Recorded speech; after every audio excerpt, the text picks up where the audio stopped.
So this marks the beginning of part 2 of my reflections and commentary on chapter 27 of the Proverbs.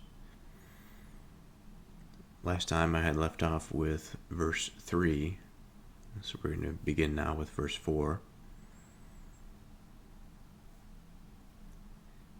Wrath is cruel, and anger is outrageous. But who is able to stand before envy?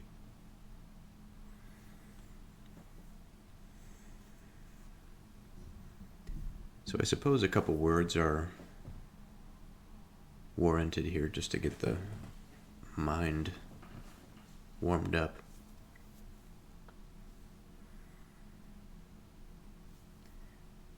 Something that I thought about upon first glance to this verse before I pressed record. I'm always surprised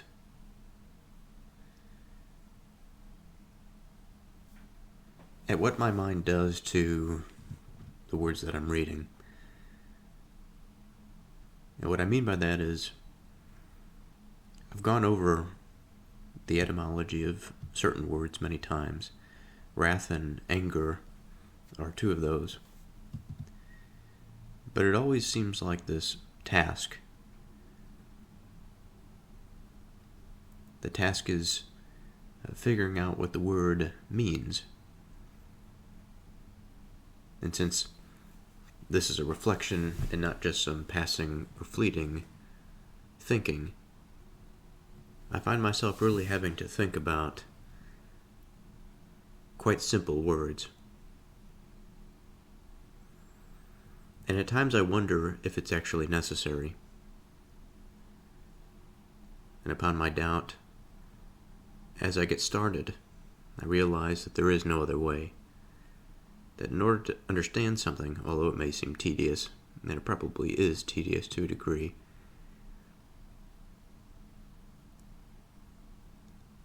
but moreover than understanding, the type of participation that I wish to achieve with this book, I think requires that one participate in this way, by being tedious, by really sifting through the relationships between words, and of the words themselves, what they mean.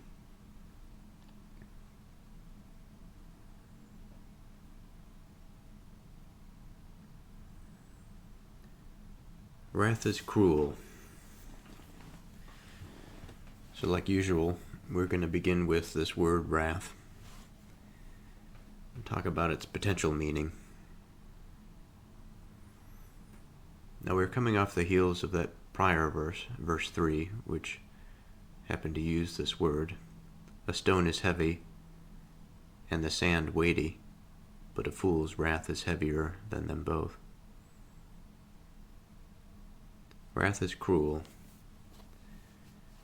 So of this term wrath, I've conceptualized it as a step above anger in terms of intensity. Anger itself is already an intense emotion. But wrath is something that I feel is blinding. That it is such a powerful emotion that is stirred by things such as revenge,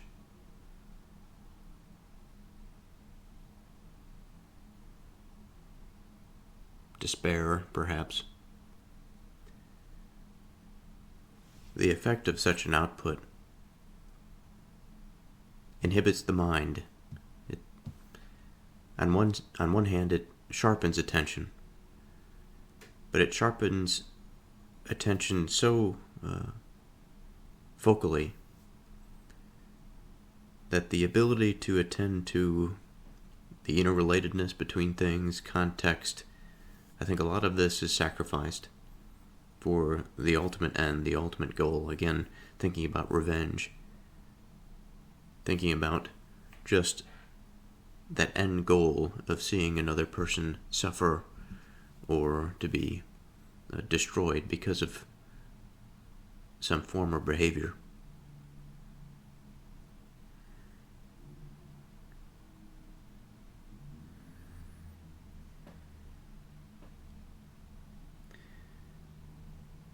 wrath is cruel, a direct equivalence. Always nice to have.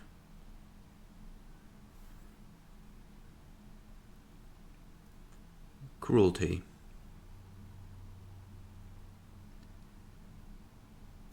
A term quite unfortunate that it has to hold such a meaning.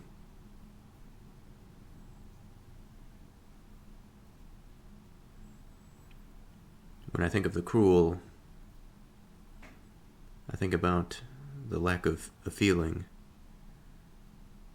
for some abject abuse.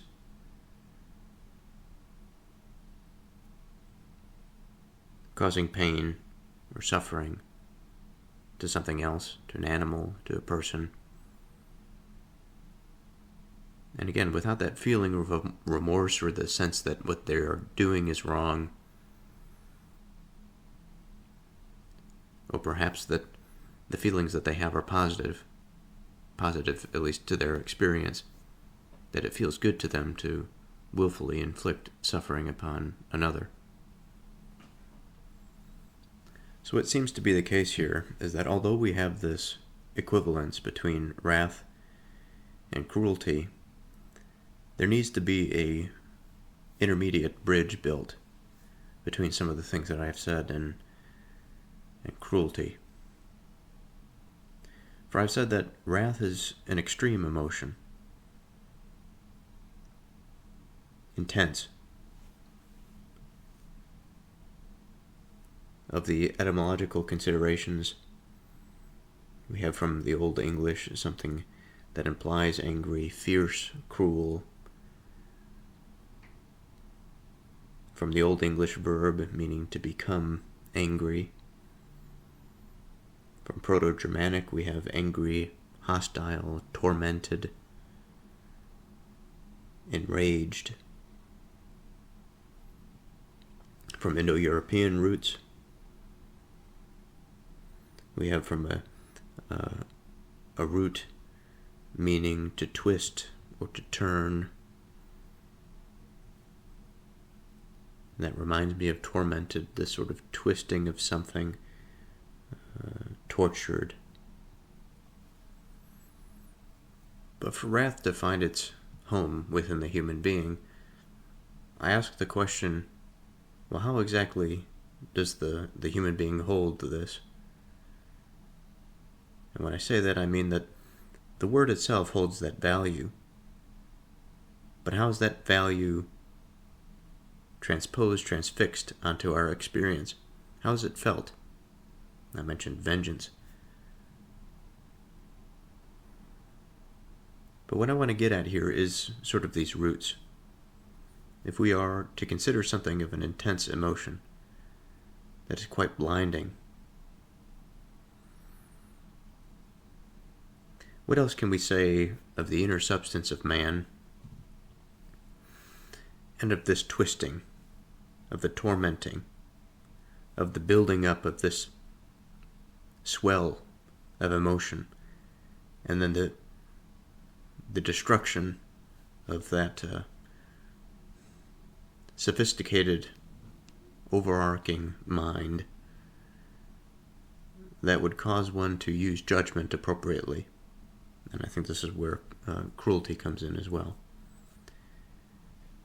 But to go back to the former, speaking of twisting and tormenting, in order to fill in this image, I ask the question, what is it exactly that is being twisted or tormented? We could say that it is the mind, but that's too simple, because of course it's the mind. What aspect of mind is being twisted? Now, we can take any old object and twist it within our hands, and we can say that, well, the entire object is being twisted. There's tension being placed throughout it. And so perhaps, maybe it's a better distinction or place to start by asking the question, well, if we start with emotion, or if we start rather with memory, emotion can be in there. We think about the heart and we think about our reason, the rational aspect of our mind. All of these things would end up being affected by this twisting or the tormenting. And what logical result of this, I think, is what I find interesting at the moment.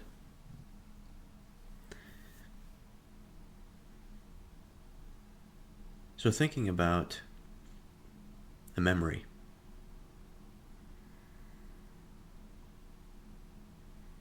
Now my mind is such that certain memories will grab my attention for whatever reason. Sometimes I'll feel a twisting, a slight twisting. Like with many things, I find this to exist on a broad scale or broad spectrum of severity. Certain memories bring on a greater degree of twisting or torment. Others may necessarily be contextual, where I may have to do something that I had forgotten about and now the deadline is approaching. That's sort of a type of tension and twisting, a sort of low-end torment, for which that memory is this nagging reminder that my attention, I need to be aroused and my attention needs to be placed in a particular direction to meet a goal. But of the more severe, of the more impactful memories for which I don't think of often, this twisting and tormenting, I don't want to get too ahead of myself.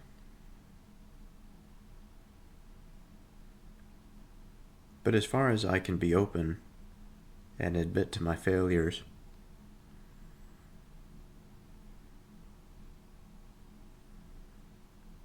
I feel as though I understand what it means to have something fundamental inside of you twisted. Something fundamentally inside of you that is under torment.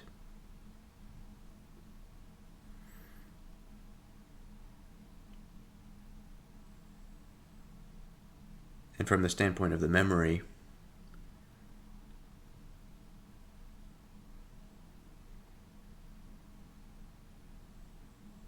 I'm a bit conflicted. I'm conflicted because of all of the interrelated experiences or interrelated faculties of mind that I think I experience.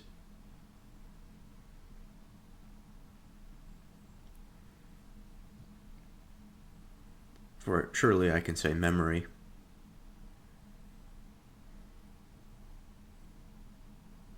But the memory is not the thing that I express discomfort in. And so it's almost a step removed from my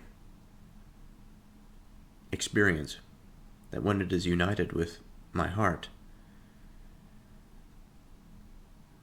that perhaps my heart, as the memory is brought into the attention, what is tormented is the heart, what is twisted is the heart, such that it, like a wet cloth, when you wring it out, it pushes out all of the liquid. And in this sense, doing this to the heart expresses or provides this output and flow of information, either to disrupt the memory, to stop it from occurring, or perhaps to facilitate it for whatever reason. Now what comes to mind here will be familiar with those who listened to the last episode about the concept, the dual concept, that of unification and that of plurality or multiplicity. And for my part, I do not see myself as a dualist, but sometimes thinking in the terms are useful.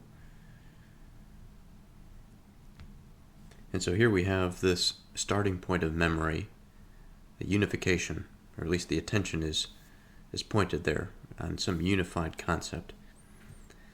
But the concept itself doesn't really make any sense until we bring in the heart. Or at least it doesn't make sense to really hammer home the human experience just through a memory. There has to be more associated with it. There has to be that emotion, at least in my estimation. It's easier to conceptualize when other aspects of the mind are brought in, because we don't, at least I don't, experience things partially. Everything is working together all of the time. My heart, my reason, all the inferior faculties, memories.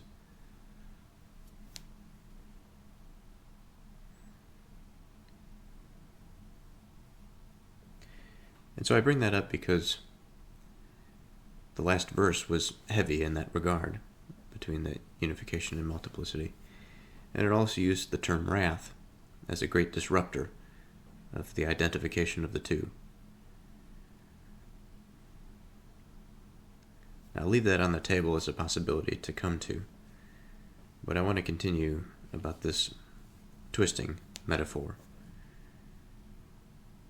And let's say we find ourselves in reason. We find ourselves a twisting there. All sorts of strange and bizarre things can result from twisted reason, from trying to identify certain patterns in the environment that are just not true. I think of all of the ways in which the mind can find itself in delusion, by being warped by such profound and intense experience such as wrath.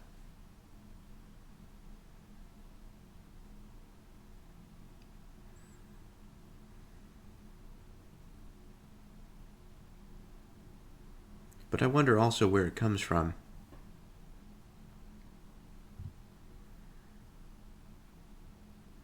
I mentioned earlier some event that would spur vengeance.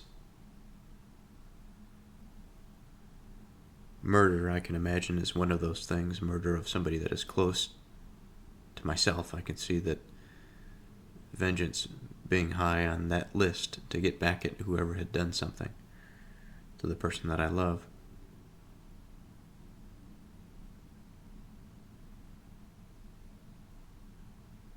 So it can be born of an experience. It can be born of an experience that what can be described as external. I don't much like using those markers, the internal and external environment. There's a continuous flow between them. Of course, there's an identity that I have, but it's not independent of the environment.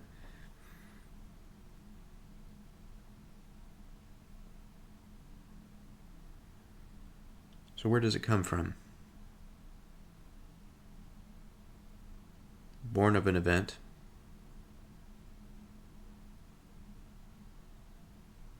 But born nonetheless.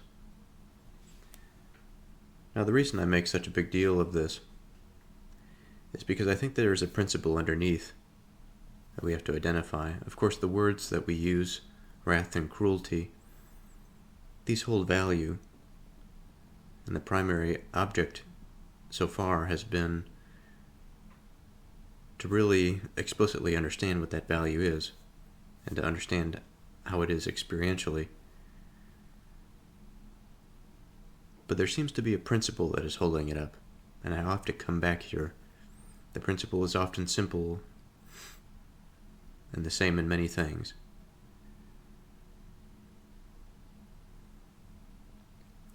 In my mind, I see a covering. When I see wrath, I see a covering. Whether we see it in terms of the standpoint of emotion that is rolling over us like a cloud, again, that disrupts the various elements from communicating, such that the whole of the human being is not there, in a sense. The human being is much diminished by their inability to temper their emotion. Their reason suffers, their emotions suffer, because it is just one strong, directed thing.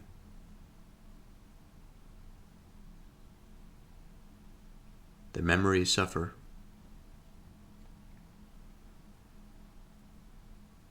I think the constitution of self suffers, which is an amalgam of different things, but at this moment I think about general being, the way in which a person is, the way in which a person conceives of themselves throughout the day. When I think about my own experience, I think about having a good grasp of myself when I'm doing things such as this, when I'm attentive, but I'm also relaxed, that there's enough of the environment that is under control that I can act productively. I can be easily, if that makes any sense. I also think about the working environment, in which I spend a lot of time. In this environment, it's another heavy attention space. And in that space, I am forced to look at myself in relation to others. And what comes out is not necessarily this forged inner world, but a dynamic process of being, of selfhood, that I can simultaneously live life through, but also look back on and reflect.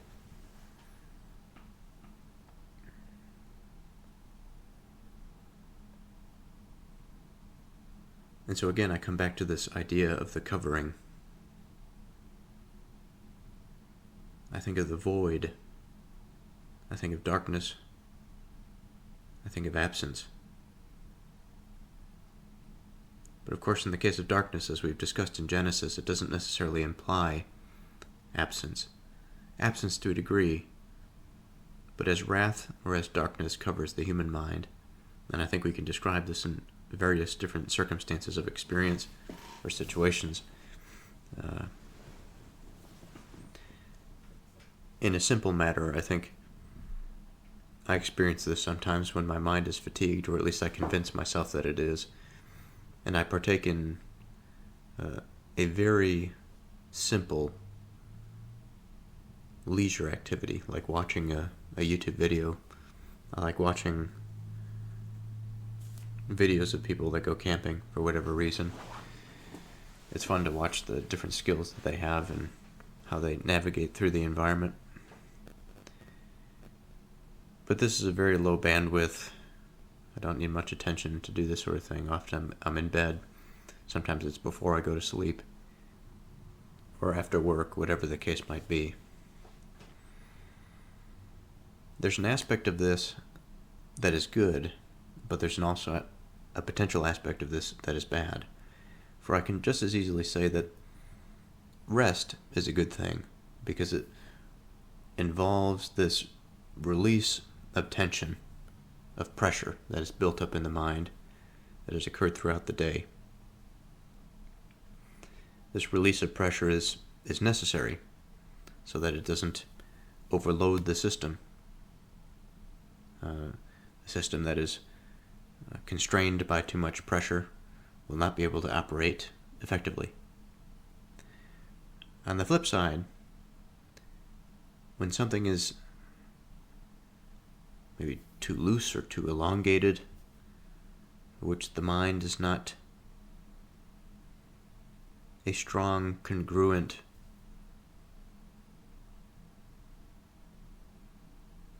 unit, it's a bit vague.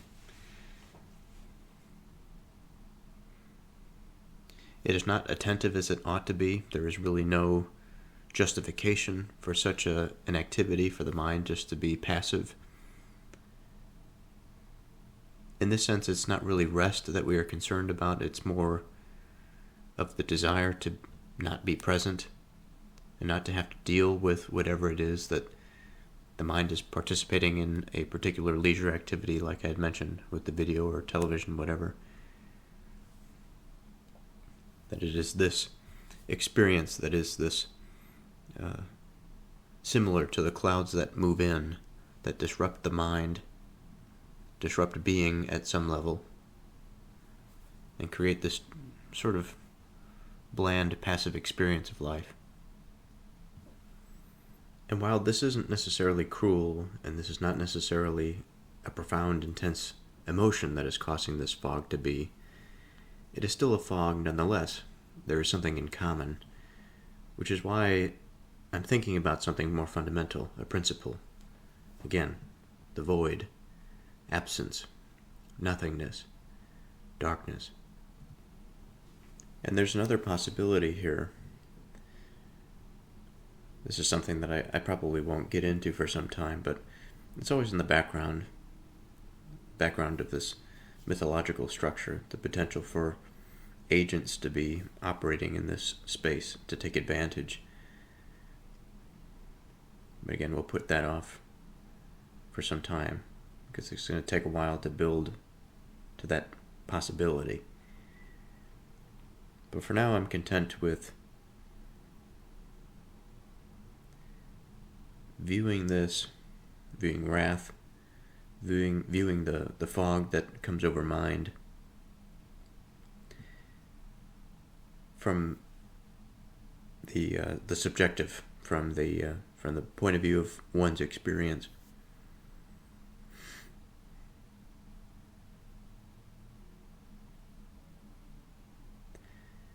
So how do we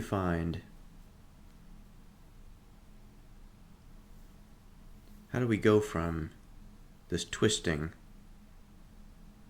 of our parts to that of cruelty? Because cruelty is performative, it is behavioral. But here it seems there's a few different paths, I think, for cruelty to find its way to us.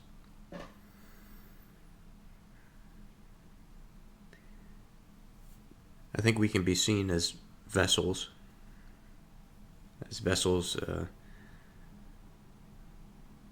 that carry a package, a particular spirit, a way about them, a certain being. And this being can be influenced by many things.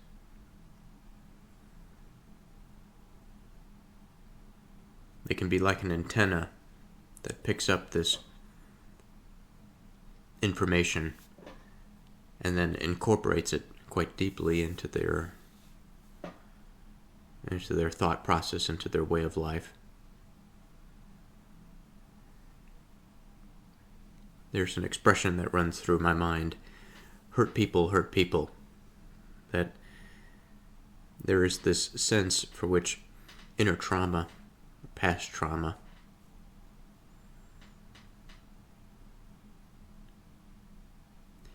can lead to a like experience inflicted on the part of the person that had gone through some unfortunate experience upon those who are less suspecting of such a thing.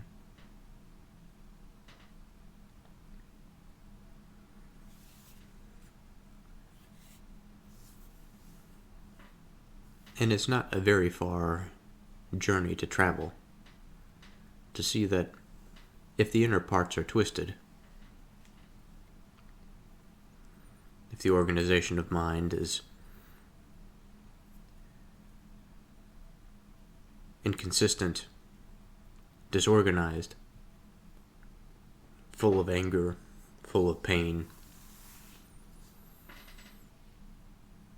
then much like a vessel that is transporting water or grain, whatever the primary substance that is found within, wherever the attention is, that is what the vessel is holding.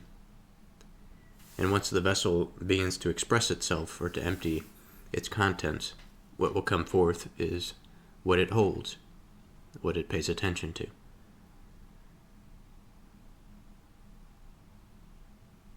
And so cruelty, in my mind, is this outgrowth of the inner wrath, the inner twisting and distortion of those foundational pillars of mind. And I think that there is this equivalence between wrath and cruelty, in the sense that wrath is something that is born quite intimately within the recesses of the mind. And cruelty, of course, being of wrath, is that expression in the environment.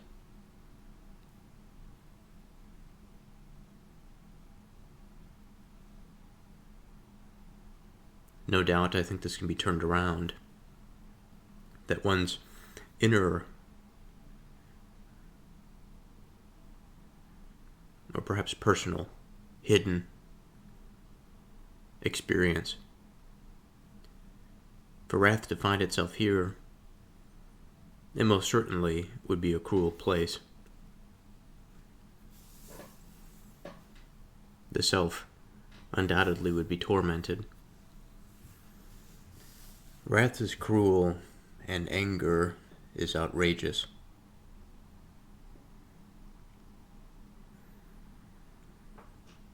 Now, there's an episode a while back in which I was talking about anger,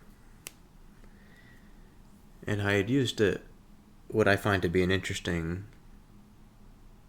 analogy. That imagine there is this road.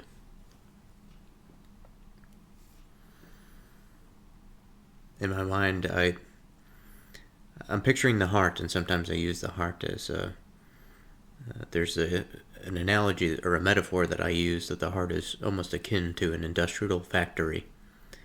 And depending on the person, this factory, I think, changes in appearance. Sometimes it can appear quite dystopian, other times perhaps a beautiful sort of thing. It's hard to say, but in this particular example, the backdrop is a bit obscured. What is around this road, it's not quite certain. It's not nothingness, but it is also not something, again, certain. Part of it has this sort of temporary quality to it, that there is a true sense of in-between, that there's really nothing around. There's an air of possibility of whatever bit of information is traveling on that road is either moving towards something positive or negative. It has yet to be determined. And so there are qualities of both. There's light and there's dark. There's beauty and there's decay. There's all of this on this road. And on this road, there are these vehicles which possess two passengers. On one side, there is the emotional passenger. The emotional passenger is made up of a fundamental emotion. Fundamental emotions, I think, are often difficult. But I think anxiety can be seen as a fundamental emotion. Or rather, maybe more precisely, I should say that arousal versus non-arousal, those are pretty basic terms. I'm sure there are many other terms that we can find that are quite basic that would seem to describe a feeling of no particular commitment. Now, of these base feelings, there is a co-pilot. The co-pilot is reason, that there is some thought, there is some justification for the existence of a feeling. And if the feeling preceded the thought, then the feeling is the justification for the thought. It really doesn't matter. The point is that there is this marriage, this union between the two. And early on, and still now I think it's a good metaphor to use, that anger does not occupy the space of base emotion. It occupies the space in which it is married to some reason. For anger is directional. For something to be directional, it must be directed by the agent. Of course, it could be sort of thrown as the mind has these feelings without any seeming friction in the minded domain. They just sort of go as they go. But anger is something that requires something. A person needs to be angry about something to be angry. A person can be irritable, but irritable is not angry. Irritable is approaching more of that fundamental emotion, I would say.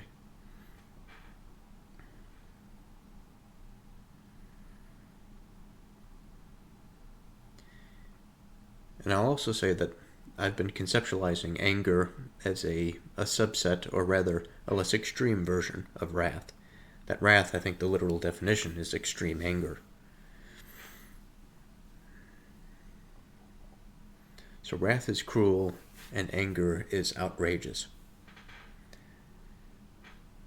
Now, outrageous is something that means that something is shockingly bad or excessive. It's disgraceful, it's scandalous, bold, unusual, startling.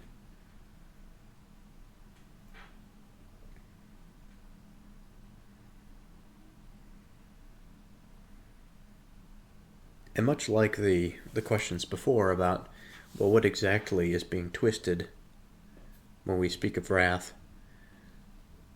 What about anger? Or what about the outrage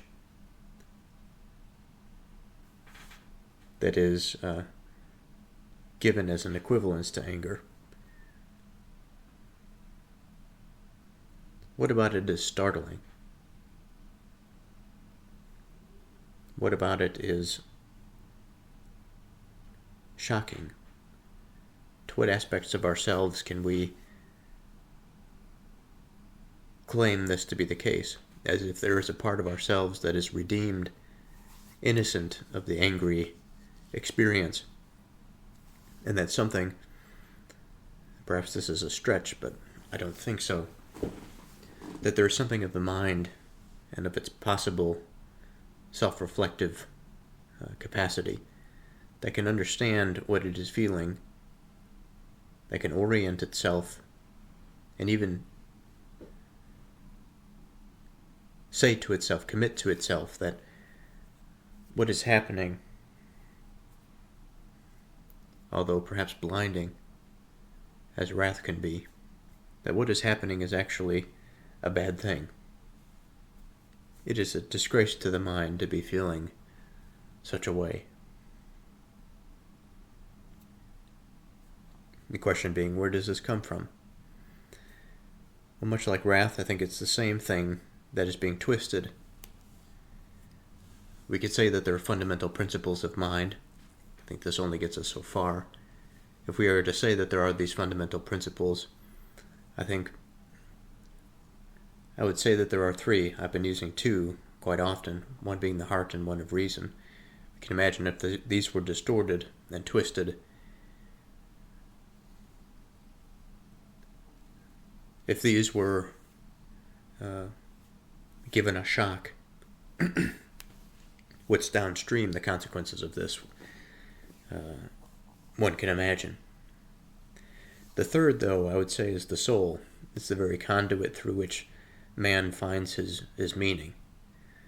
The very thing that man remains tethered to God, which is, in a sense, this ability to find something that is meaningful. But more so than just that, because there are many things that a person can find meaningful, but much like this metaphor of the emotion that weds itself to reason, I think it's meaning wed to goodness. It doesn't mean that there are not bad things, but meaning wed to goodness is something that provides the soul with that strong conduit to the transcendent good. to God, to the One.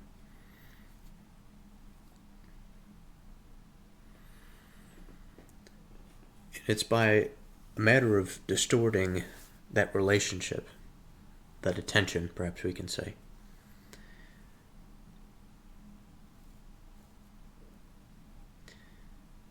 that causes, again, the principal aspect of the being to suffer. It creates an outrage, something excessive, injurious, and shameful.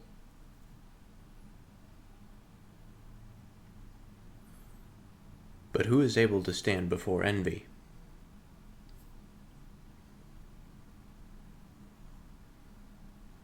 An interesting follow-up to this verse, second half I should say. Wrath is cruel and anger is outrageous, but who is able to stand before envy? So there's this sense in which, the implication at least, is that, yeah, wrath is cruel, anger is outrageous, but it doesn't compare to this. It doesn't compare to standing before envy. So the first thing that I want to do here is make sense of what it means to stand before something, to stand before envy.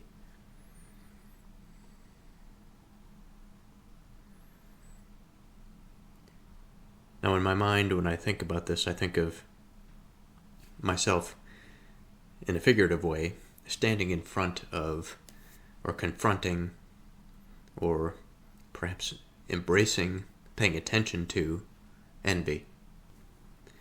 And there must be some effect for this sort of thing. For if we are going to push wrath and anger aside and say that of these things that are so harmful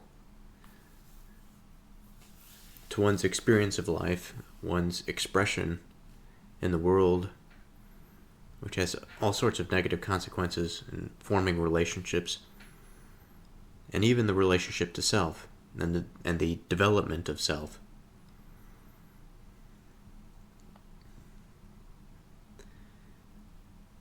That again, these things they pale in comparison to standing before envy.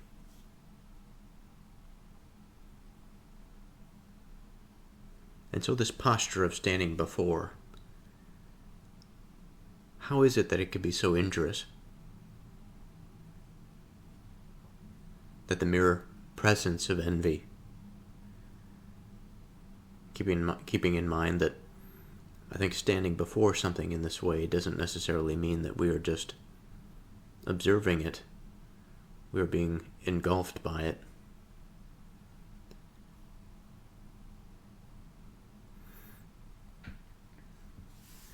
So let's talk about this word then, envy, if it is to be such a terrible term. So from the Latin roots, we have invidere, meaning to look at with malice, or to cast an evil eye upon. It's composed of in, meaning upon or toward, and videre, meaning to see. And there's the implication of ill will in there. From the Old French, we have the word envie, meaning jealousy, resentment, or longing.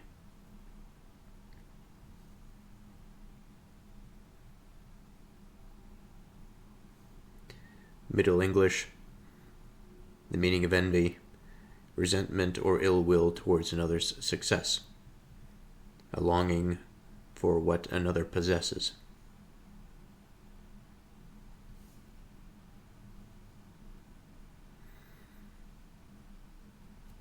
But sticking with the structural breakdown, that there is this towards, or to see upon, to see, to look towards, to look at, and then the implication, ill will. Now in the former cases, I can't say that ill will is at the top where that is the primary influence of such dreadful emotions, or dreadful unions, I should say. There should be another term that I use to imply an emotion that is wed to some reason, regardless of what we consider the reason to be. Now, wrath and anger, it doesn't indicate the reason, so there's more of this emotional focus to it.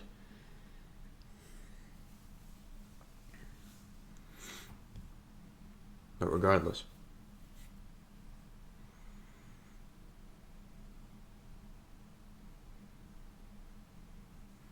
wrath is one of the things that I think is a potential contender to envy, just because of the way in which there is a willful distortion, but at the same time, the will is blinded by the intensity of this emotion. Like vengeance, for example, there may be a form of justification within this vengeance, and there may be some truth that what was done to perhaps a loved one was unjust. And because of that very fact, there would be a false justification in the response. Perhaps even if the justification of the response is correct, the response of the individual, by having the attention so viciously distorted by what we consider to be wrath, having their mind twisted such that their behavior becomes twisted. There is a bit more here than just will. There's a runaway effect. Now, in the case of envy,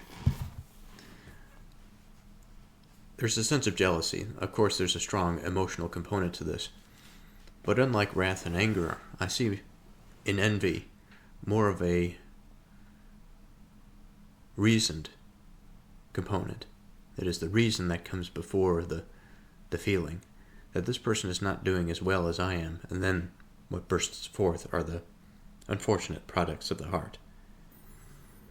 Now, the main point here is to discuss what type of person is able to stand before envy. Now, there are a few ways that we can take this. The first and most obvious is that when we say to stand before envy, what we mean to say, especially in light of the first half of the verse, is that envy is a thing much more powerful than that of wrath and that of anger, and that it puts us in this state of subjection to it. And there's also the type of interpretation that flips it a little bit, and instead of thinking about the person that is unable to stand against this envy because of its power, because of its corruptive capacity,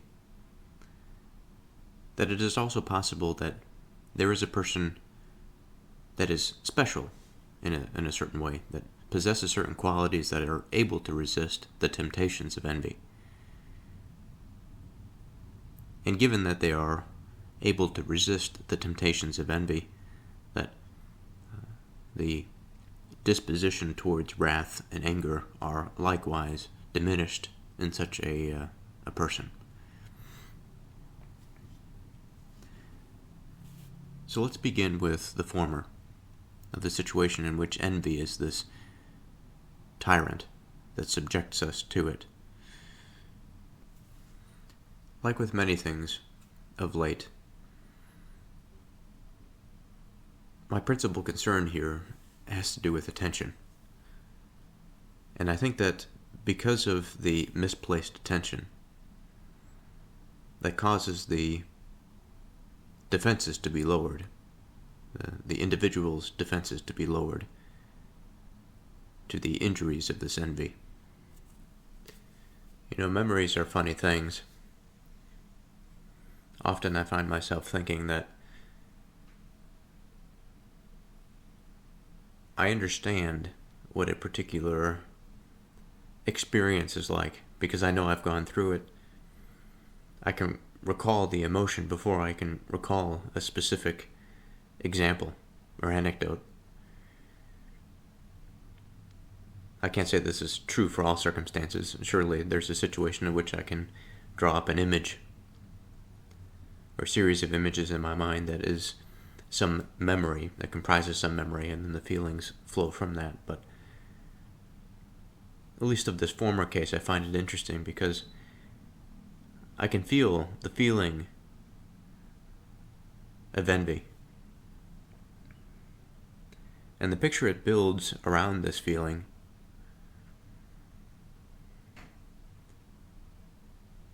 is not quite a simple one, but it's understandable.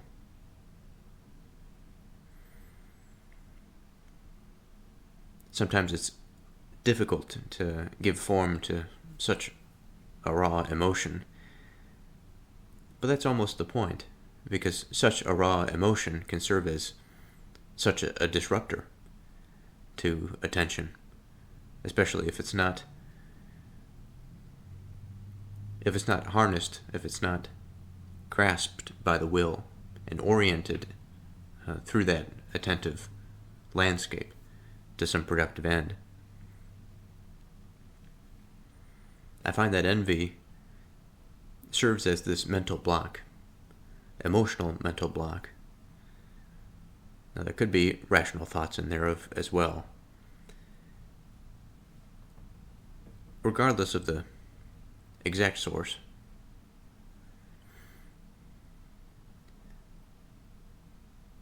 if one is to be speaking to another, and for whatever reason, perhaps the topic is shifted towards something that a particular person has achieved, and for whatever reason in my mind I'm thinking about somebody that I'm meeting for the first time, or somebody that I'm getting to know, and there's something revealed about this person that I didn't expect that's quite prestigious. Now, in my more vain moments, again, I can appreciate the feeling that is aroused in me that causes me to be distracted by an achievement of another, in the sense that almost in a similar manner to the emotion of shame that comes over me, judgment, that perhaps I've done something wrong, that I have not achieved as this person has achieved. And there is this desirous sort of backlash or reflection that has resulted from this.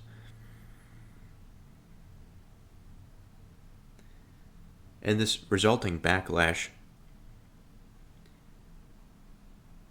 completely disturbs the attention. And if the attention is to be disturbed in this way, the quality of the conversation certainly will diminish. And the diminishment of the conversation is going to lead to a poor establishment of some relationship.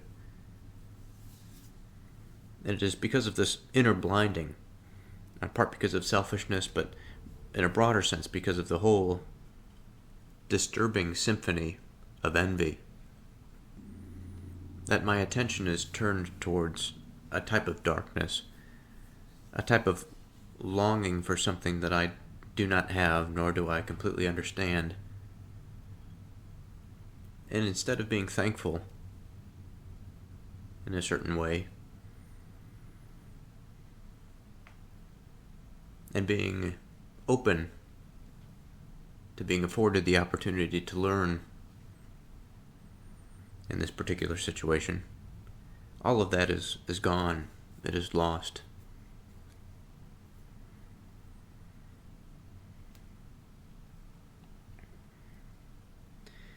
And while wrath and anger, they occupy similar places in mind, such that they serve to blind and to limit action, I don't think they are so insidious as to corrupt the inner self in such a way as envy. To make one's experience so repulsive to another's. To be so destructive instead of constructive. To reduce the bond instead of to facilitate it.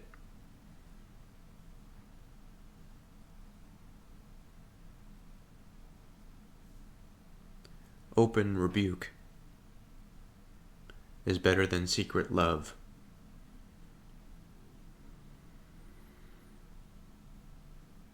Now, this is one of the shortest verses I've seen in the Proverbs.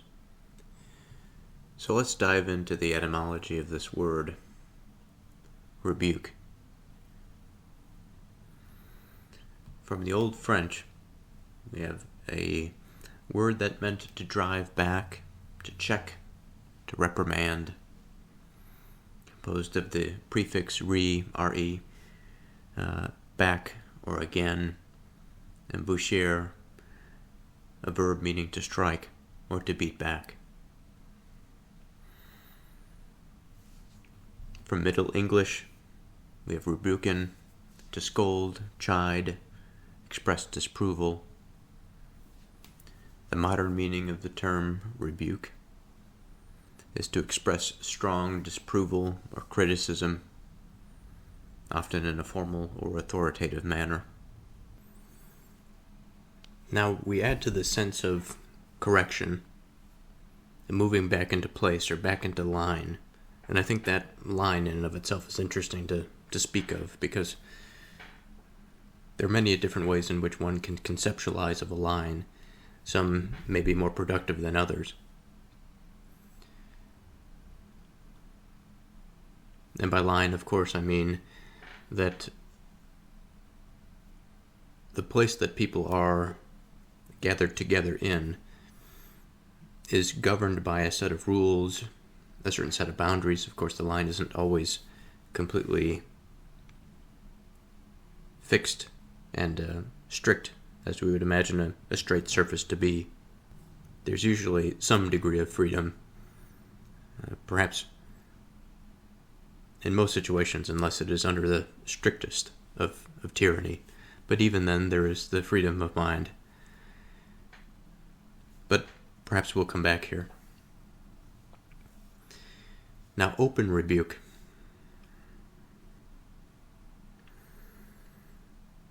Much like this line, I think the word open requires some time to exactly understand.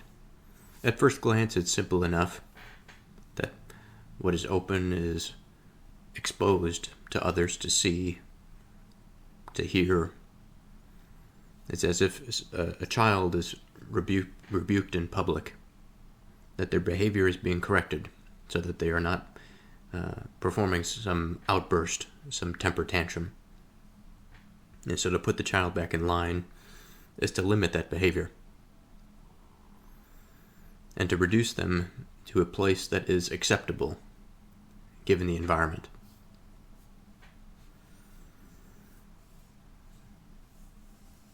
And the fact that this is happening in public, it is open, it is for many eyes to see, the attention can be fixed upon this.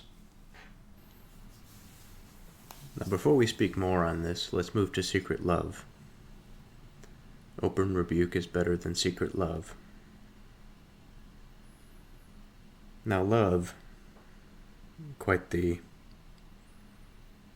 term, quite the meaning.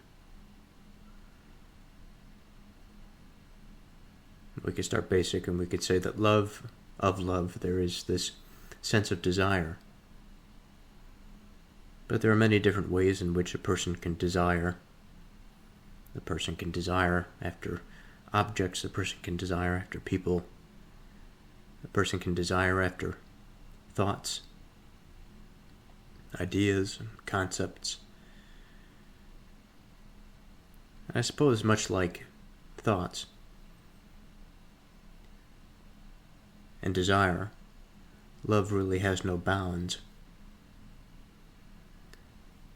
But if we just say that love is a thought, or love is a desire, then I don't think that this is accurate, because there are certainly thoughts and desires that are not lovely, or they do not exhibit love. And so there must be an aspect of these things that would be considered love. And so how do we know? How do we know exactly which thought or which desire is love? I think there's a through line here that is quite important. As with most matters, things come down to attention, the importance of attention, but also the direction of attention. If it is to be said that a particular desire, it may feel the same, one desire may feel the same, but it may not be the same if it is directed towards different things. So what does that mean? Well, let's take a desire that is simple or consistent, so we can compare.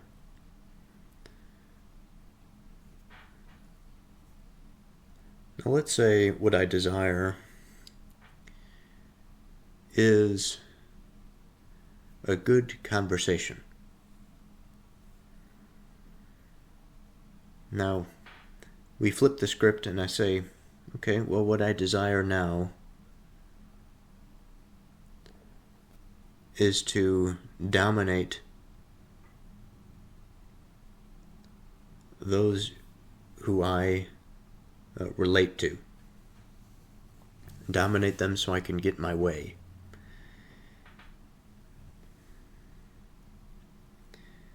Now, I tried to make this obvious. It's obvious in the sense that in the latter, this form of domination, we would not consider love, even if we don't necessarily understand what it means at the outset. But in the former, it's possible that love exists there. But given what I'm thinking, it's possible that love may not find itself there. It is a desire for something good, but there still must be, I think, some qualifications.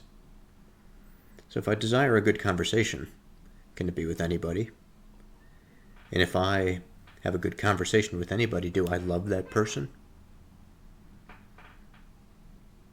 At the end of that conversation, the question would become, well, what do you mean by love? Maybe what type of love? But this is not a good question, though it may need to be answered. It doesn't really get us to love. For let's say I have a conversation with a person, and it is good.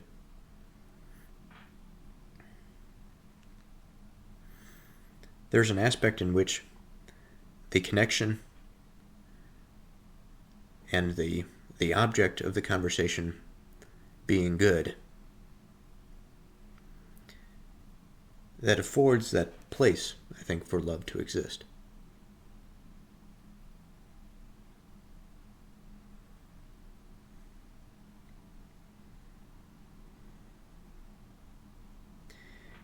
And by that I mean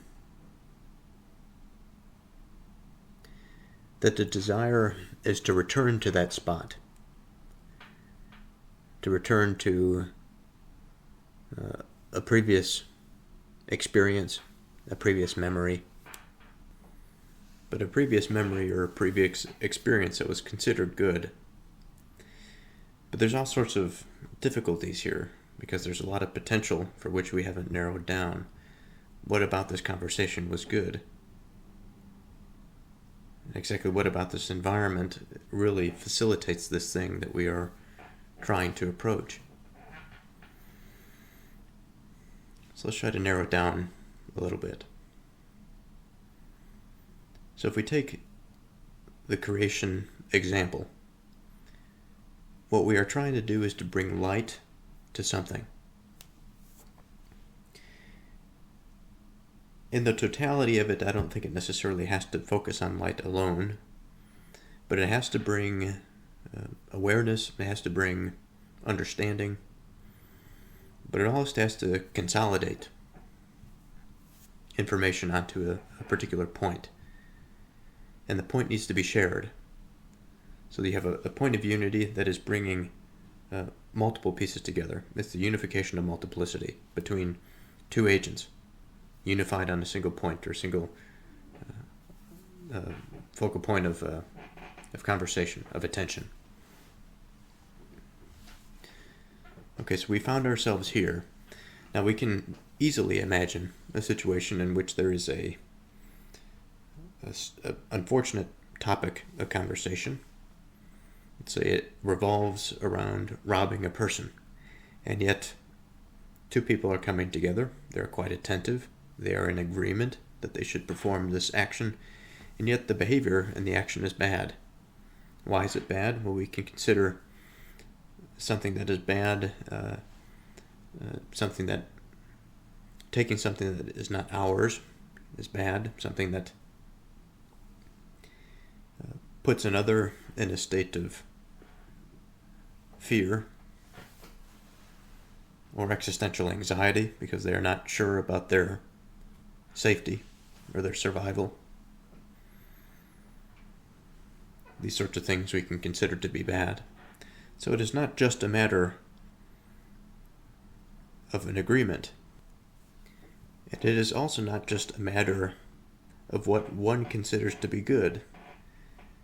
Because surely, if one is to ask a person that, or a group of people that are discussing robbing somebody else, if they think that it is a good thing, what they are doing, undoubtedly there would be at least one or two groups that say yes.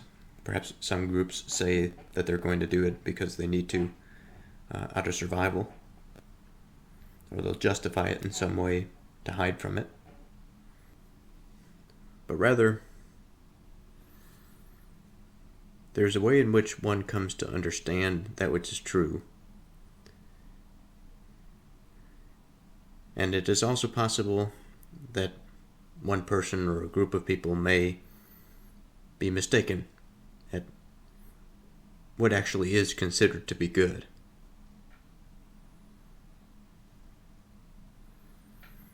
But there is a way in which, given the things that I've spoken of thus far, that there is an agreement that a conversation is good, that it is bringing two people together on some shared common interest. The next step being that that shared common interest is doing something productive in the minds of them both. Let's say it's not necessarily a plan to do something, but rather a topic of conversation. It could be the topic of love itself. The conversation can easily find itself into dangerous territory, dirty waters.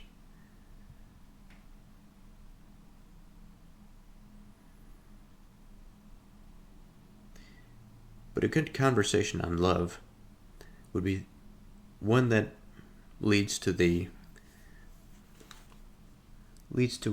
a fuller understanding of what the term love means at the end of it. And I want to say in the true sense, but that doesn't mean anything. Because what is the true sense?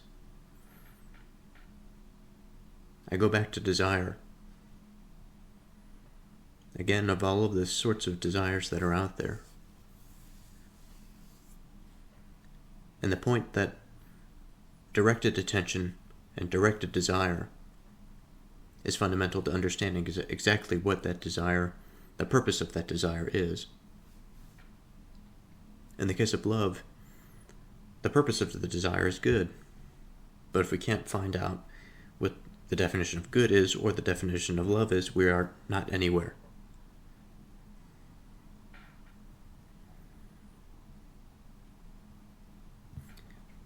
But the creation element, that of this process of bringing light to things and consolidating things into something new from something that was not before. We can think of something that is of an understanding. Now, if there's something of an understanding that does not further perpetuate creation, then we can say it's bad.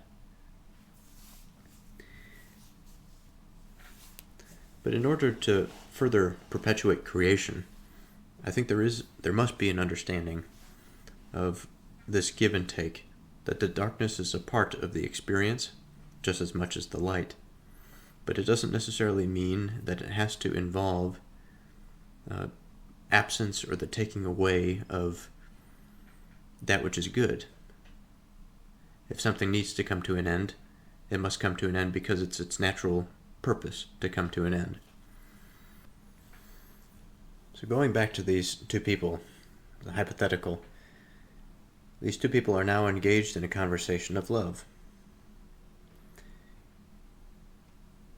And they are drawn together on the central point as one of our criteria. They are consolidating information within their minds, trying to define what love is.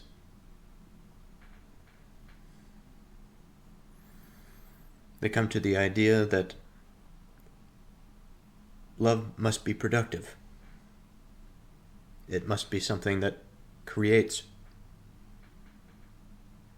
But just as in creation, we could find aspects of this experience or our connection to one another that falls into this space of darkness, in the sense that what we find is not necessarily something that is overly productive. It is just the mechanistic hum of experience.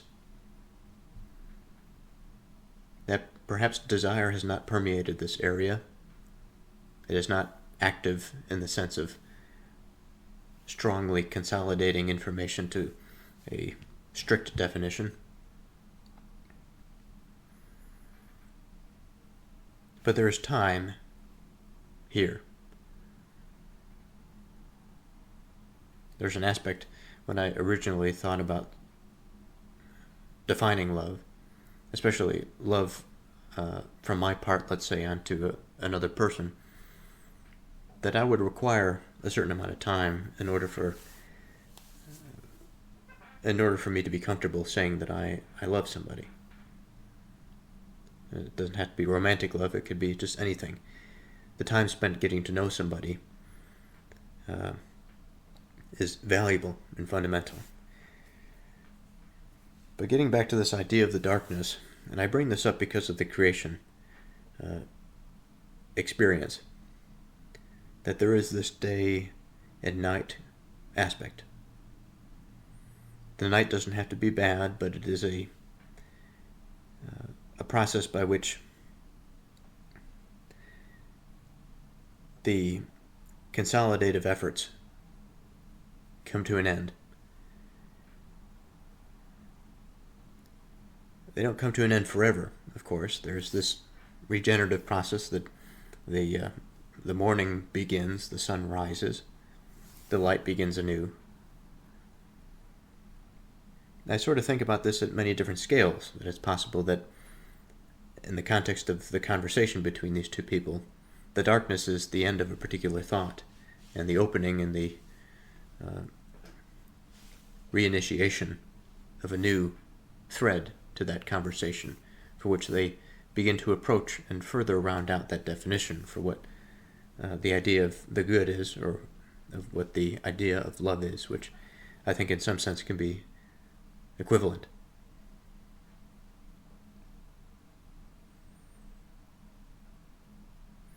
So this process is occurring. They are following this process of creation. What do they come to? Out of all of their various morning, their evenings, their mornings,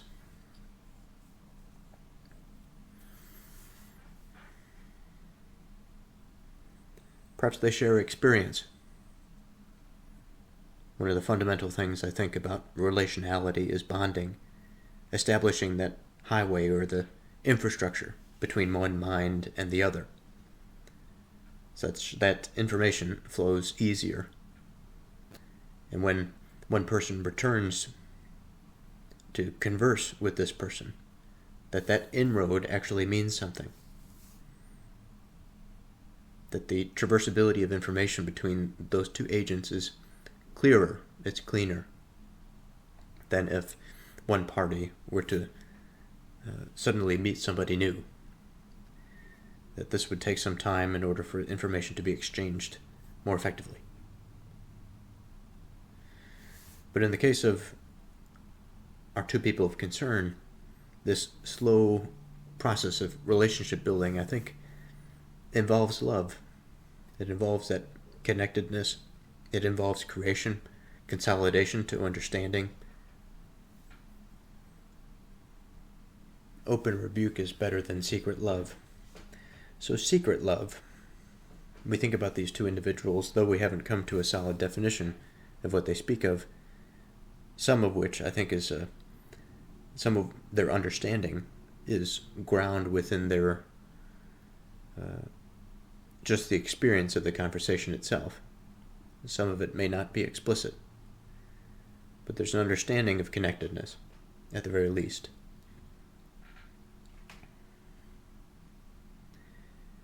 So why is it the case that open rebuke is better than a secret love? So let's say, in our analogy, that somebody else enters into the conversation, and then the two quickly break off their connection, such that the third party is unaware of what they're talking about, and in fact, the two people wish not to bring that third party into the conversation. I suppose it could be said that it is bad, because now the binding force, the creative element, is destroyed. Whereas in the case of open rebuke, the situation that is happening here is that an individual is outside of the established sensibility. They are outside of the possibility of being connected to the rest. And the whole point of being brought back into something in the sense of the good, and we could assume that we can start from many different places. We can say that the person is away from the center because the center is toxic and poisoned. And this is another interesting side of things. But rebuke, true rebuke in this situation would be that person bringing everybody else in line with the truth, with the admonition. But in the case where one individual is going too far outside, let's say somebody that breaks the law, that robs somebody, the rebuke would be to draw that person in, back into the fray, to make aware that this person has done something wrong, not only for the person but also for everyone else to understand and to see.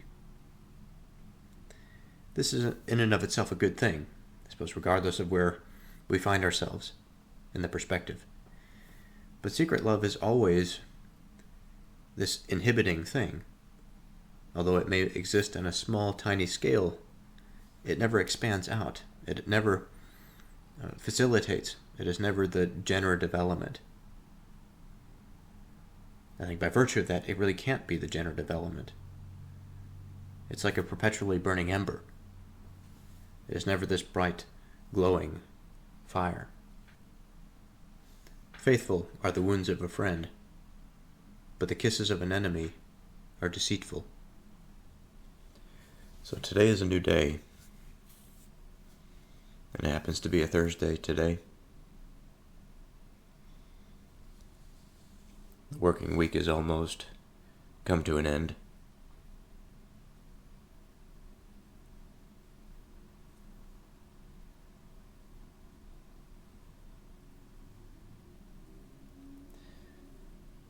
And I find myself wanting to get into this space, to really think about and to consider faithful are the wounds of a friend.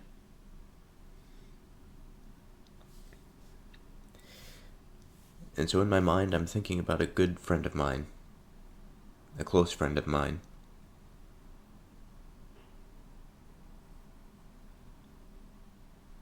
I'm thinking about our relationship, how it has changed over the years,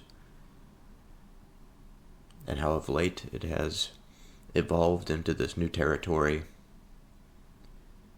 which is interesting. It is different, positive aspects to it as well as negative. And yet there is this component of the faithful, that I am faithful to him as a friend and he is faithful to me as a friend. And if there were something that he needed, I would be there and ready to help. And he would likewise do the same. Over the years, we have discussed many things. We have disagreed on a few things. Been upset with each other minimally. But every now and then it happens.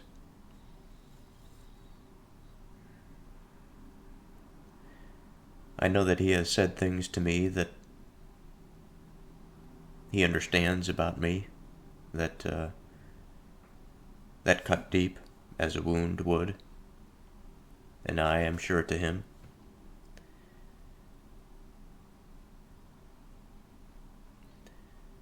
But as the verse implies, when these situations happen, although they are painful, it doesn't destroy the friendship.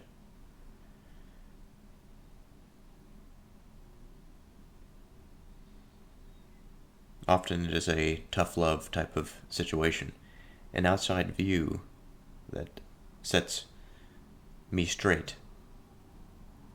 It is a form of intimate correction that is often needed. I will have to admit that of these situations, it's not often that this explicitly happens, that on the part of my friend, he is willfully trying to cut away at the bit of me that is rotten, destructive. But it happens. It happens in conversation, it happens in behavior. It's an intricate matter.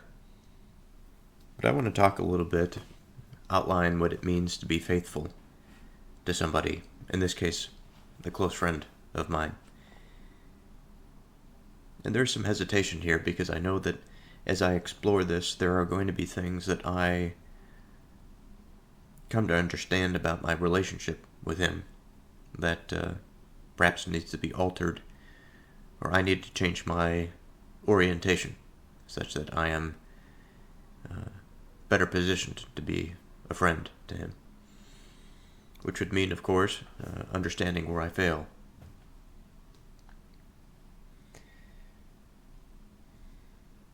So I've mentioned that there's the aspect of the faithful for which he to I and I to him would sacrifice certain things if somebody else needed something.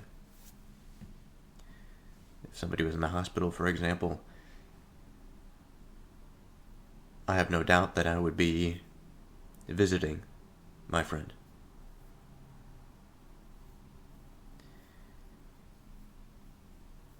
If my friend was going through a rough patch psychologically, whether it be from work or from his girlfriend,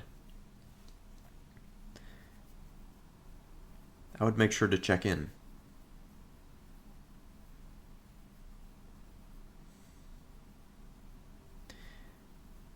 I think of our relationship, things that could be done differently, expanded such that this faithful component is more robust.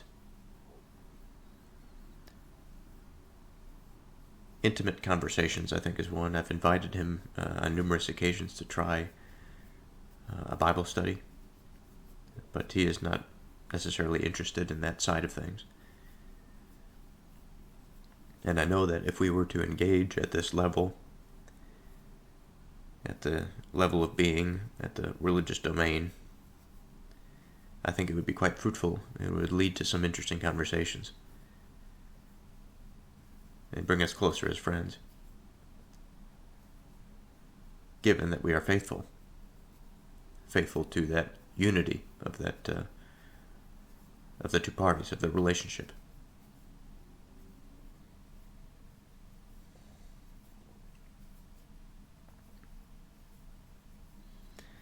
Now, this concept of the wound, I think, is interesting. The question is, well, what exactly is it that is being wounded? And in the context of my friendship with my good friend, the wound is something that, because of his understanding of me and of my understanding of him, we understand each other's experience to a degree. I suppose it can always be improved, but for the most part, because we are such close friends,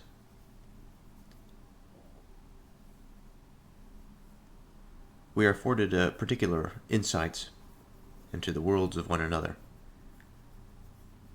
In an ontological sense, in an existential sense, in a philosophical sense. Many different domains for which a friend understands another. And because of this intimacy, because of the depth of relation, because of the depth of the ties, a wound, as it is implied, although I think physically a wound could be quite superficial, but what I think is being implied here is that the wound is deep. That there is this possibility, because of the closeness of relation, that a wound can be foundational. It can be quite painful.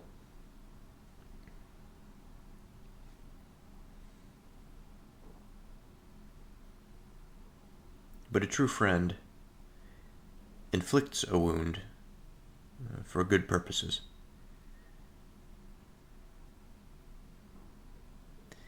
And the faith is towards that unity of relation. What is placed highest is the maintenance of that unification. And although the wound may threaten, to a degree, an aspect of that unification, the wound is made in light of that unification and not despite it.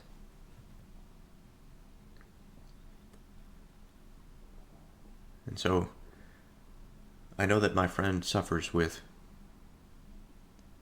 controlling his diet, and it causes a considerable amount of psychological frustration, I suppose. That he has gone through periods of weight gain and of weight loss, of being healthier and of being physically unwell or unfit. If we think about this broader psychological architecture that we all have, it is undeniable that there are weak elements within every structure of mind.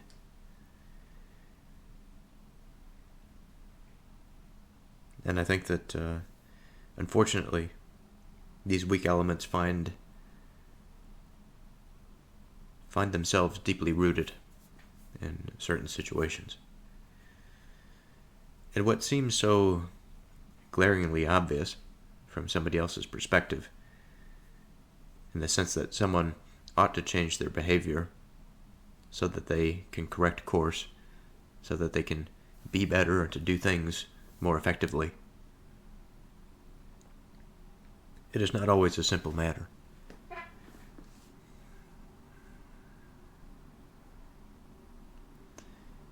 And rectifying these and healing these, I think, are often quite painful. It's like removing an infected tooth.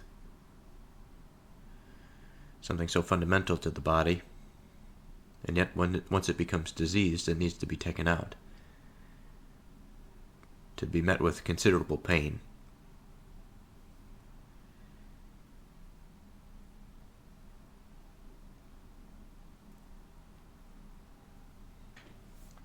And the wound is this sort of rectifying injury that, although it distorts the continuity of the self, the wound that we're talking about here, this type of wound, the faithful wound, is towards a good purpose. That what is being excised is that part of the architecture that is causing structural instability. Or in the case of my friend, poor health.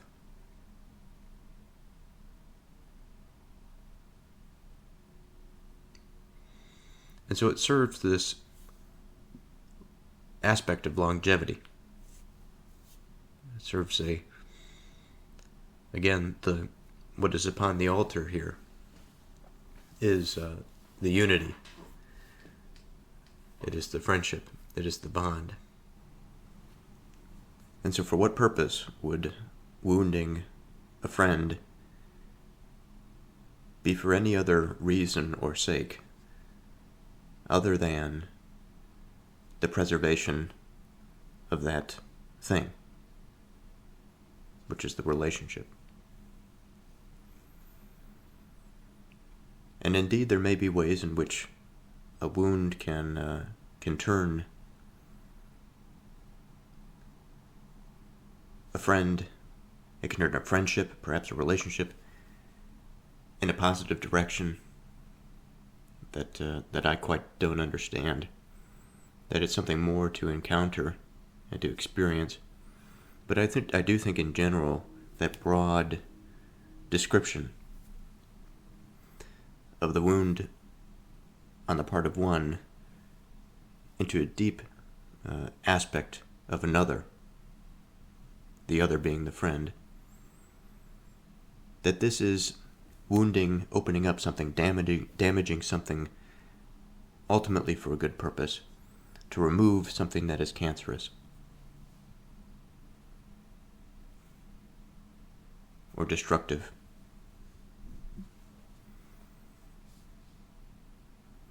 But the kisses of an enemy are deceitful. And so what are the primary purposes of a kiss? It is meant in good faith.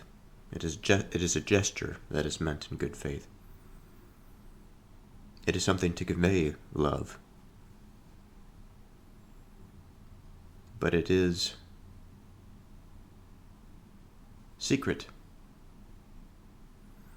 The verse before, open rebuke is better than secret love.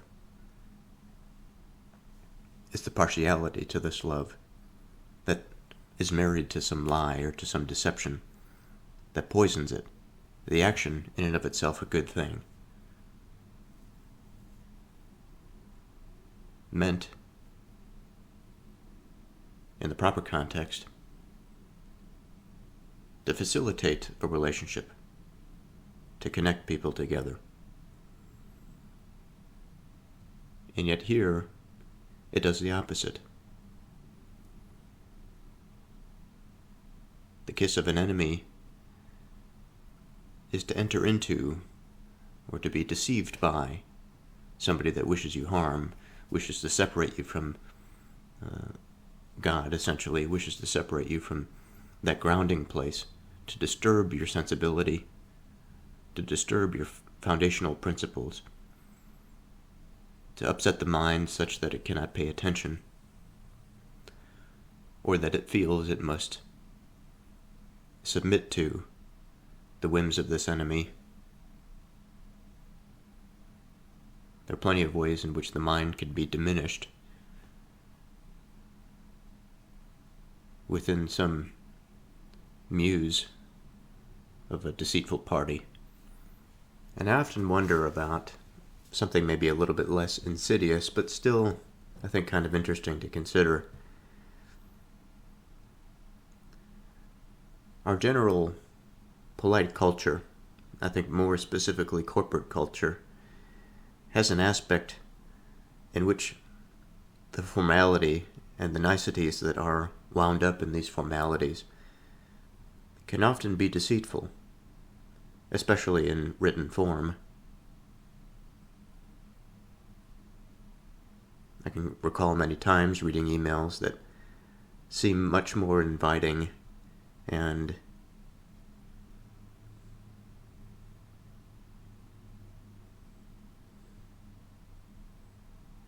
wanting, again, of these niceties of goodness, perhaps, coming with an error or a surround that is peaceful, that is graceful, and yet the underlying topic is anything but. And again, it doesn't have to be massively contrary here. But such formalities being inconsistent with the intended purpose or goal lowers, I think, the subject's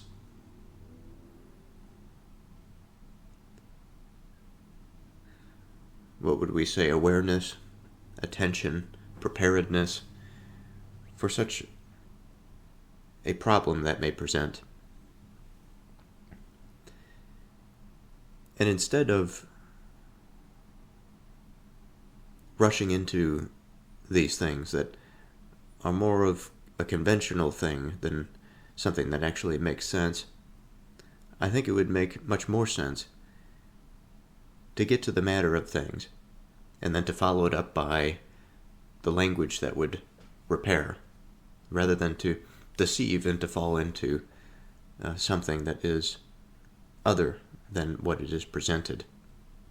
I know that's kind of vague, and the experience is another thing entirely. One knows it when one has gone through it. And again, it doesn't have to be necessarily odious. It can be quite simple and routine. It could be something as simple, a formality as simple as an exclamation point.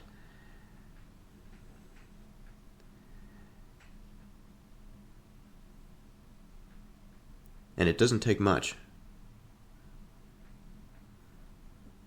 for the genuine spirit to die. So I want to do a little bit of a discussion on this word enemy.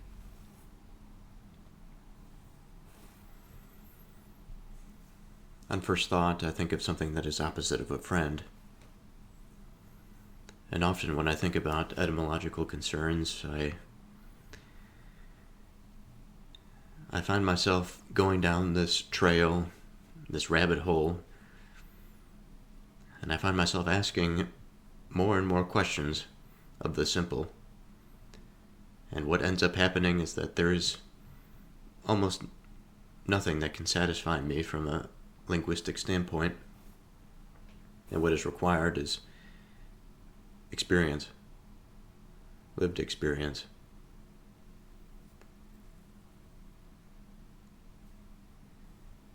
And so perhaps instead of doing this traditional exercise of exploring the etymology of the word enemy, I think perhaps it might do us some good to be considering what an enemy is and what a friend is. At least for my part, so I can properly place these things in my mind, and I can organize my relationships accordingly. So this enemy, how does he appear to me?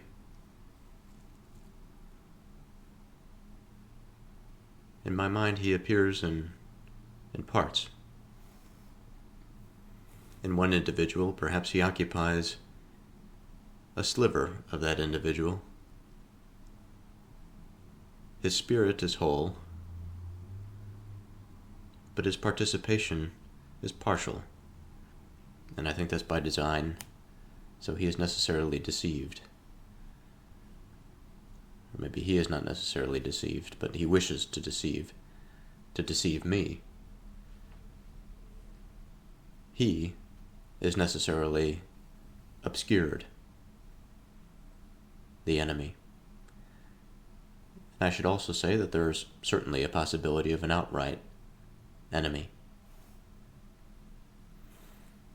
But this is almost too easy of a discussion to have, of somebody that is an outright enemy, somebody that degrades you, somebody that moves you away from God, somebody that corrupts your mind, somebody that provokes strong, intense emotions in the negative direction.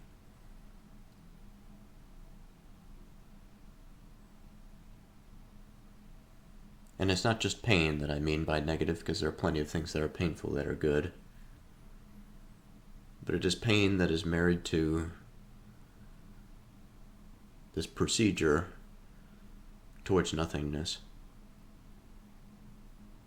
towards destruction, without any plans of reconciliation or reparation. But the enemy, in the spiritual sense, the enemy that is seen beyond the individual,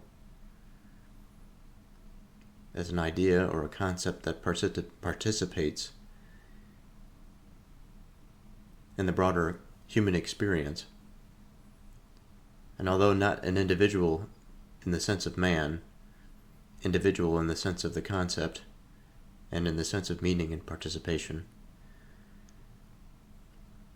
this type of thing, this type of partiality that can exist within a person, I find interesting. I find it a harder problem to solve.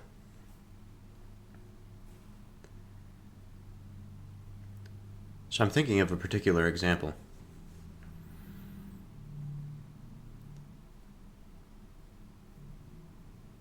And here I want to invoke an image,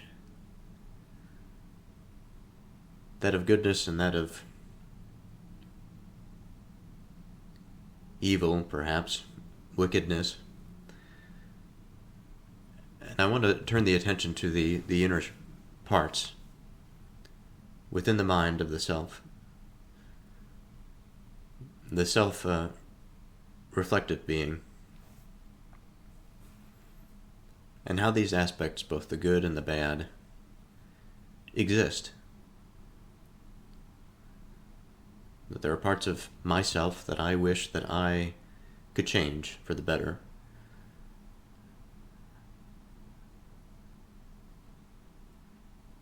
As much as I can muster at the moment for my desire for goodness, I know that there are aspects of myself, of my heart, that are damaged, that needs to be repaired. That I, in my weakness,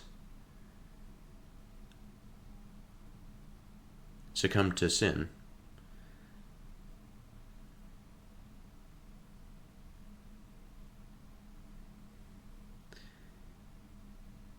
And starting from this place, and thinking about the broader aspect of this world, out of all the complexities and out of all of the interactions that occur within one mind, and how this can play out over time, over days, weeks, months, years.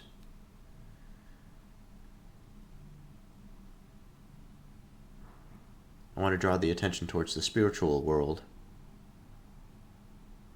We can also say the conceptual world.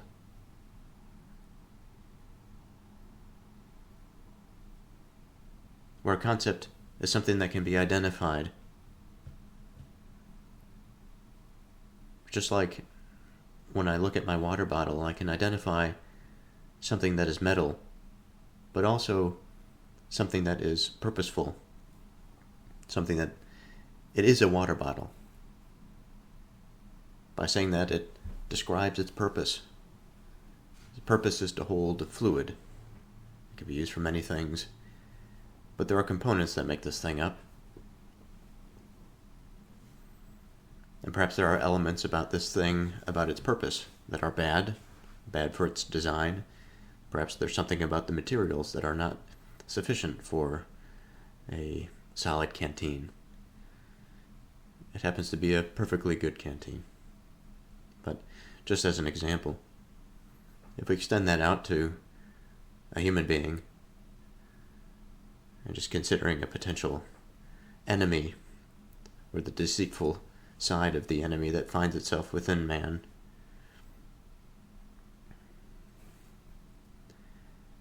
as difficult and as shameful as it can be to be a judge, in the sense that the shame comes when one gets something wrong, and that judgment is sharply directed back towards the self.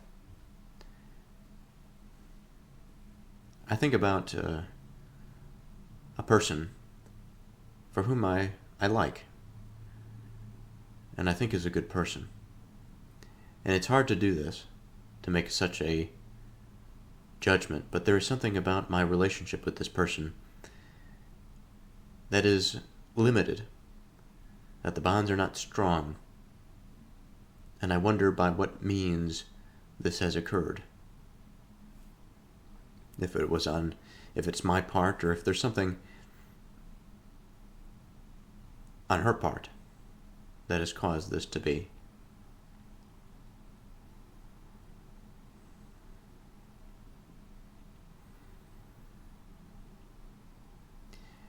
And if I conceptualize this in a sense of evil,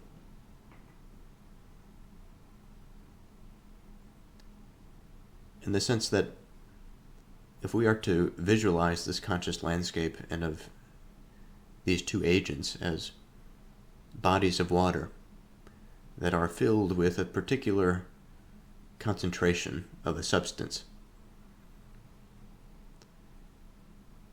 and then something comes along and corrupts the constitution of this substance, such that it becomes again polluted, poisoned. It would take quite a lot if one imagines pouring a small drop of poison in a large lake, the effect of which would be quite small. It would be readily diffused into the majority of the other elements.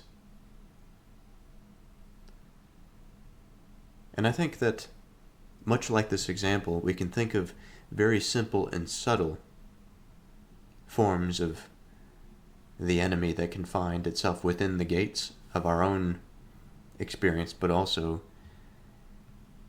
in the experience of another, and thirdly, within the experience of the in-between, that of the connection between individuals. It may not necessarily be within any one mind, but exists on that plane for which these people are connected.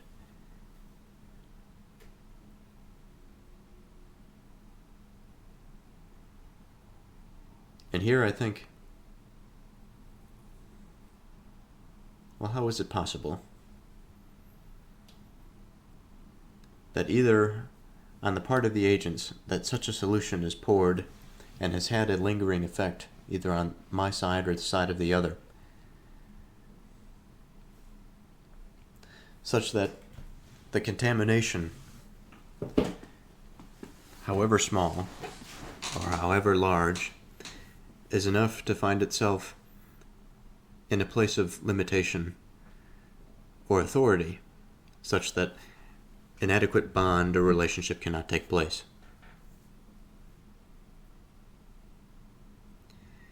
And in this particular situation, I think there is an aspect of position, and I think there is an aspect of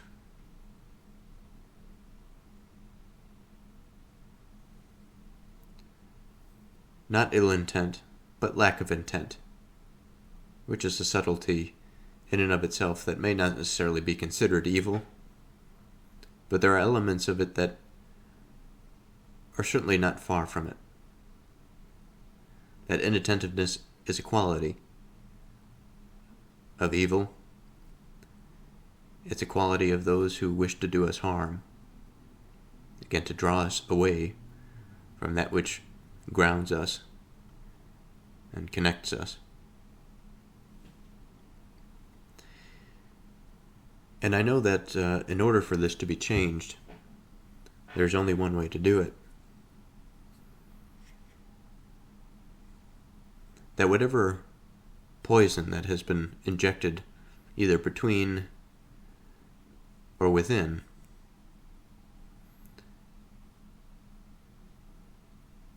must be wrought out. The attention must be reconsolidated, made explicit perhaps, in the sense that the light is shown on the robber or the foreign entity that prevents such a close relationship from occurring, that steals the value of mind and of relationality. And although I wish to not disclose exactly what person that I'm speaking of here or what relationship this person has to me, I do think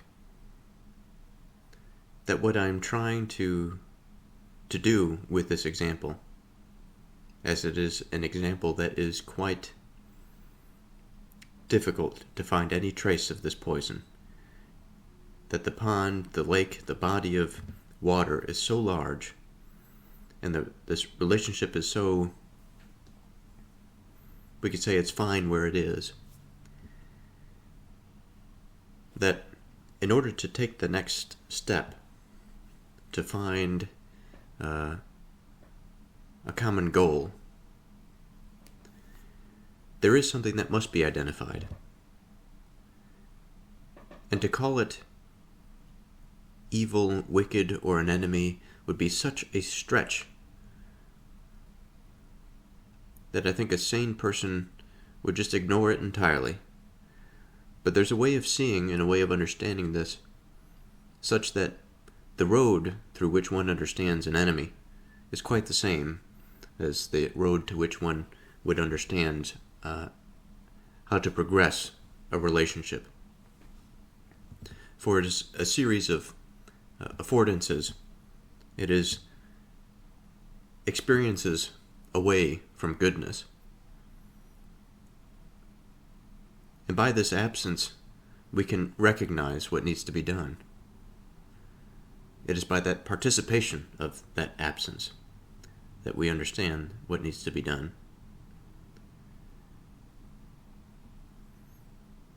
And so any unfriendly quality that we find, even if it is within neutrality, we can see it as a potential enemy if our goal is truly to prop up a particular relationship. One potential definition of an enemy is of a person or a force in opposition. So I'm going to finish this episode here, and next time we will pick up again with chapter 27 of the Proverbs. We will pick up again with verse 7.